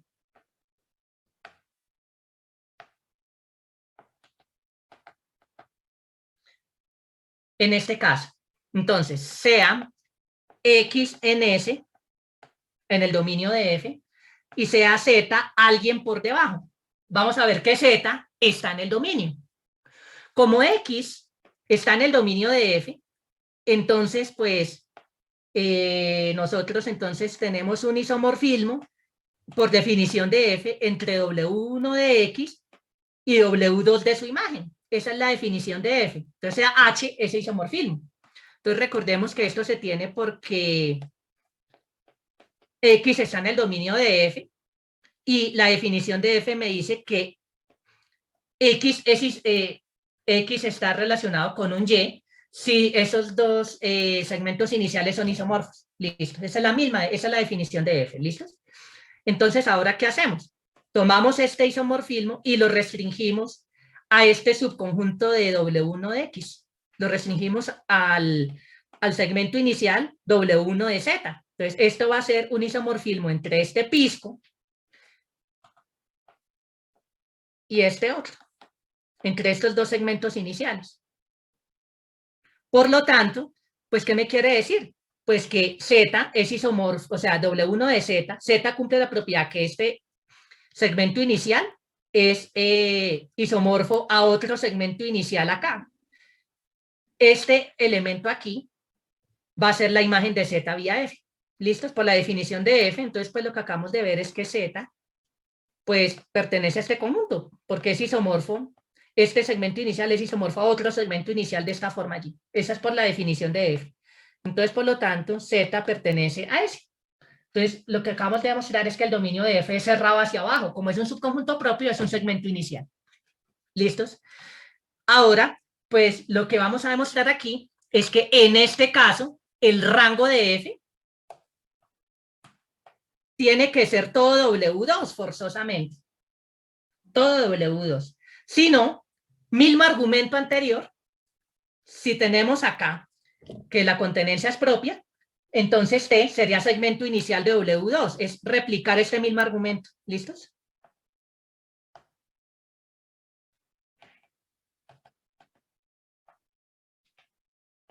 Muy bien. Entonces, como son segmentos iniciales, el dominio de F y el rango de F, entonces el dominio de F es de la forma W1 de A para algún A en W1. El rango de F sería de la forma W2 de B para algún B en W2. Esa es la única cara de los segmentos iniciales en buenos órdenes. ¿Listos? Entonces, pues en general nosotros vimos que F es un isomorfismo entre su dominio y su rango. Entonces, aquí, ¿qué es lo que tenemos? Aquí entonces tenemos que F sería un isomorfismo entre W1 de A y W2 de B. Por la definición de F, pues, ¿qué me quiere decir? Que la parejita AB pertenece a F, por la misma definición de F. Entonces, ¿eso qué me quiere decir? Que A pertenece al dominio de F como relación, pero el dominio de F, como es un segmento inicial, habíamos visto que tenía esa cara. ¿Eso qué me quiere decir? Que A es menor estricto que él mismo y eso es una contradicción. ¿De dónde surgió esta contradicción, muchachos? Esta contradicción surgió de suponer que el rango no era todo W2, entonces sí lo es. Entonces el rango sí es todo W2. Entonces aquí, ¿qué es lo que tenemos? Que W2, este es uno de los casos. W2 es isomorfo a un segmento inicial de W1. Muy bien. ¿Cuál es el caso que nos hace falta? Que el rango no sea W2. Cambiando lo que hay que cambiar, podemos demostrar de manera análoga aquí que el dominio de F es todo W1. Y entonces replicamos casi que el mismo argumento de lo que hicimos antes y entonces ahí demostramos que W1 es isomorfo a un segmento inicial propio de W2 y con esto ya cubrimos todos los casos y ya vimos que se tiene al menos uno de los casos, de esos 3 casos, y todos esos casos son disyuntos 2 a 2, no se pueden dar 2 al tiempo. ¿Listo, muchachos? Con esto entonces hemos terminado nuestra demostración, ¿vale? Muy bien, muchachos. ¿Hay alguna pregunta, alguna duda? ¿Todo claro hasta acá? ¿Vamos bien ahí? Perfecto. Muy bien, muchachos. Bueno, entonces con esto hemos terminado digamos, una parte de la teoría general sobre buenos órdenes y funciones que respetan el orden entre buenos órdenes. ¿Listos, muchachos? Muy bien. ¿Hay alguna pregunta, alguna duda hasta acá? ¿Todo claro? ¿Todo claro hasta acá, muchachos?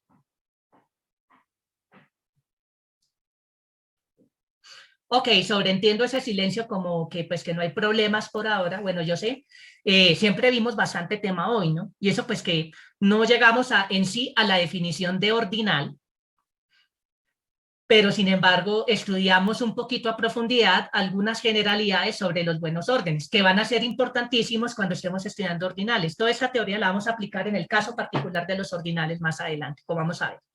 ¿Listo, muchachos? Bueno, entonces pues... bueno, un pequeño detalle, muchachos. Se supone que en teoría los martes tenemos horario de atención. Pues muchachos, hoy por ser el primer día después de del receso de fin de año, hoy no tiene sentido tener horario de atención. Entonces, pues lo tendríamos desde la próxima semana, que ustedes ya hayan cogido algo de ritmo. ¿Listo, muchachos? La grabación. Intento mandarlo hoy mismo, muchachos. O sea, hoy la idea es no demorarme enviándoles estas grabaciones. Me disculpo de antemano, como lo había dicho al inicio de la clase de hoy, por la demora enviando el video de la clase, la última clase que tuvimos el año pasado, pues básicamente fue porque estuve un poquito enredado con cuestión de tiempo, por lo que estaba coorganizando un evento internacional la semana del 14 al 17 de diciembre. En esa semanita colapsé en muchísimas cosas, porque tenía que estar pendiente del evento porque la sede, entre comillas, a pesar de haber sido virtual, era la Universidad Nacional, entonces una responsabilidad gigante para mí, ¿sí? Y fuera de eso, esa semana tenía el examen parcial con ustedes y el examen parcial en el otro curso también que estoy dictando. Entonces, realmente esa semana fue muy complicada para mí. Y después del 18 de diciembre me tomé muy en serio lo de las vacaciones. Yo estaba muy fundido. Entonces, pues, me disculpo de antemano, pero ya envié ese video, esa última clase. Para quienes no se conectaron, el 14 de diciembre, ese día no tuvimos clase, fue una especie de horario de atención. Entonces, por eso no hay grabación del 14. ¿Listo, muchachos? No, la grabación de hoy la envío más tarde, ¿de acuerdo? ¿Listo, muchachos? Entonces, bueno, no siendo más, entonces no les quito más tiempo. Que tengan entonces muy buen resto de día. Nos vemos el jueves. Hasta luego, muchachos. Y vale, profe, muchas gracias igualmente.